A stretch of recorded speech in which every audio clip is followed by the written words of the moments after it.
আলহামদুলিল্লাহ ওয়াসসালাতু ওয়াসসালামু আলা হাবিবি ওয়া আলা আলিহি ওয়া সাহবিহি আজমাইন। দূরে কাছে দেশ বিদেশ থেকে আমাকে যারা দেখছেন, আসসালামু আলাইকুম ওয়া রাহমাতুল্লাহি ওয়া বারাকাতুহু। সম্মানিত দর্শক শ্রোতা, আমাদের হাতে কিছু প্রশ্ন এসেছে।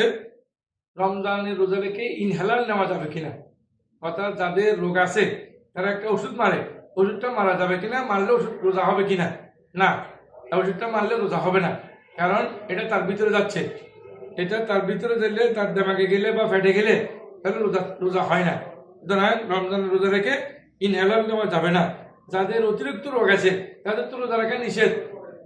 মৃত্যুর উপক্রম হলে তারা ইনহেলার নিয়ে আবার রোজা রাখবে কেন? এটা কেমন হবে? দুমো নেওয়া যাবে কিনা? হ্যাঁ, রমজানের রোজা রেখে দুমো নেওয়া যাবে না, কারণ দুমো নেওয়া মাকরুহ। দুমো নেওয়া মাকরুহ। বিশেষ করে অনেকে মনে করে যে বিড়ি সিগারেট সেবন করলে রোজা সমস্যা হয় না। এটা প্রশ্ন যে বিড়ি সিগারেট সেবন করার পরে রোজা অবশ্যই করতে হবে, রোজা হবে না, কারণ এটা ধুঁয়া ভিতরে গেলে মাকরুহ হয়। মাকরুহ তার ইচ্ছা করে নিলে মাকরুহ তারই হবে। সুতরাং এটা ধুঁয়া নেওয়া যাবে না, ইনহেলার নেওয়া যাবে না রোজা রাখা অবস্থায়। হ্যাঁ, রোজার পরে বা আগে আপনি নিতে পারেন, রোজার টাইমে এগুলো করা যাবে না। আলহামদুলিল্লাহ।